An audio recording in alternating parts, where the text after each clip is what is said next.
আসসালামু আলাইকুম প্রিয় দেশবাসী।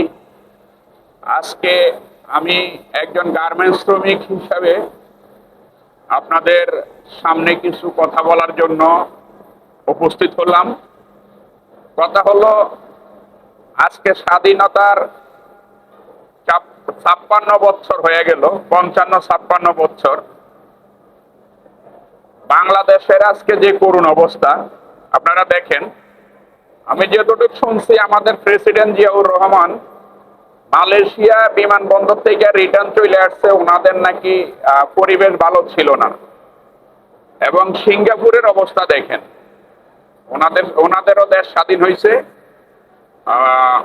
মালয়েশিয়াও স্বাধীন হয়েছে, কিন্তু বাংলাদেশও স্বাধীন হয়েছে। বাংলাদেশের মুক্তিযোদ্ধারা যেই গর্ব নিয়ে বাংলাদেশটাকে স্বাধীন করছে, আজকে সেই বাংলাদেশের কি অবস্থা আপনারা একটু লক্ষ্য করে দেখেন। বাংলাদেশে যে সরকারে যখন ক্ষমতায় আসে, তখন তারা নিজেদের দলের, নিজেদের আত্মীয় স্বজনের, নিজেদের আখের গোছায় বিদেশে বাড়ি করে। কানাডা, বিভিন্ন রাষ্ট্রে, আমেরিকা, সিঙ্গাপুর, মালয়েশিয়া, দুবাই, বিভিন্ন রাষ্ট্রে বাড়ি করে। কিন্তু বাংলাদেশের গরিব মানুষ, সাধারণ যে গরিব মানুষগুলার কথা কেউ চিন্তা করে না, কেউ না। আজকে আপনারা দেখেন, বাংলাদেশের কর্মসংস্থান আস্তে আস্তে গার্মেন্টস বন্ধ হচ্ছে, একটা গার্মেন্টস খুলতেছে না।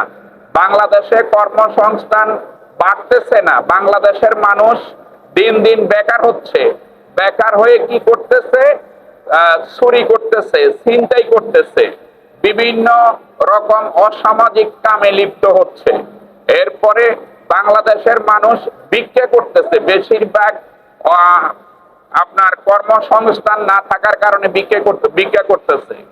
তো বাংলাদেশে যারা এখন বর্তমান ক্ষমতায় আছেন, বিএনপি, মাননীয় প্রধানমন্ত্রী, মাননীয় রাষ্ট্রপতি, মাননীয় প্রধান বিচারপতি, মাননীয় সেনাপ্রধান, নৌপ্রধান, বিমান প্রধান, পুলিশ প্রধান এবং আমরা যারা আছেন, এবং বিভিন্ন শ্রেণীর উপরস্থ যারা এই ক্লাসের কর্মচারী কর্মকর্তা আছেন, আপনারা দেশ চালাইতেছেন। আপনারা জানেন বাংলাদেশের কি অবস্থা। বাংলাদেশের আন্ডারগ্রাউন্ডে যারা আছেন, যারা কিছু নিষিদ্ধ সংগঠন আছেন, তারা আন্ডারগ্রাউন্ড নিয়ন্ত্রণ করেন, তারাও জানে বাংলাদেশের কি অবস্থা। কিন্তু সাধারণ শ্রমিক গুলা কেউ জানে না বাংলাদেশের কি অবস্থা। বাংলাদেশে কি কর্মসংস্থান হবে আদৌ? বাংলাদেশে কি কর্মসংস্থান করবে? বাংলাদেশের মানুষ কি কাজ করে খেতে পারবে, না বাংলাদেশের মানুষ ভিক্ষুকের জাতিতে পরিণত হবে? বাংলাদেশের ভবিষ্যৎ কোথায় যাচ্ছে? আমি বাংলাদেশের বর্তমান সরকারের কাছে অনুরোধ করব, কর্মসংস্থান বাড়ানোর জন্য যা যা করতে হয় আপনারা তাই করেন। এমন এক বাংলাদেশে আমরা আছি, 1 টাকা 2 টাকা 5 টাকার কোনো মূল্যায়ন নাই। এগুলা কেউ দেখেন। ফকিরের যদি আপনি 10 টাকার নিচে দেন, ফকির নেয় না। 2 টাকা 5 টাকা ফকির নিতে চায় না। আমরা এমন এক বাংলাদেশে আছি।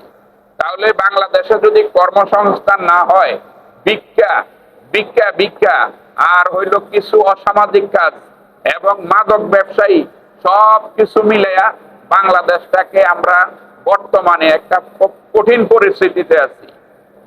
আপনাদের কাছে অনুরোধ, যারা বাংলাদেশটাকে নিয়ন্ত্রণ করেন, বাংলাদেশটাকে যারা নিয়ন্ত্রণ করেন, তারা কর্মসংস্থান করেন, বাংলাদেশের প্রতি একটু নজর দেন। মুক্তিযোদ্ধারা যে বুক ভরা আশা নিয়ে বাংলাদেশ স্বাধীন করতে, ওই মুক্তিযোদ্ধাদের স্বপ্নটা পূরণ করেন। প্রেসিডেন্ট জিয়াউর রহমানের স্বপ্নটা পুরা করেন। বেগম খালেদা জিয়ার স্বপ্ন পুরা করেন। আরো যারা ছিল, হোসেন সরওয়ার্দী, এম এ ওসমানী, মাওলানা ভাসানী, তাদের স্বপ্নটা পুরা করেন। বাংলাদেশকে আপনারা একটা সুন্দর রাষ্ট্র হিসাবে উপহার দেন এবং কর্মসংস্থান কাজ করে যেন মানুষ খেতে পারে, সেই ব্যবস্থা করেন। আপনাদের প্রতি বিশেষ অনুরোধ, আমার এই ভিডিওটা আপনারা পাবেন আমার ইউটিউব চ্যানেলটা দয়া করে সাবস্ক্রাইব করে দিবেন। আমার ইউটিউব চ্যানেলের নাম হলো আর কে মিডিয়া জোন 2026। সবাইকে ধন্যবাদ।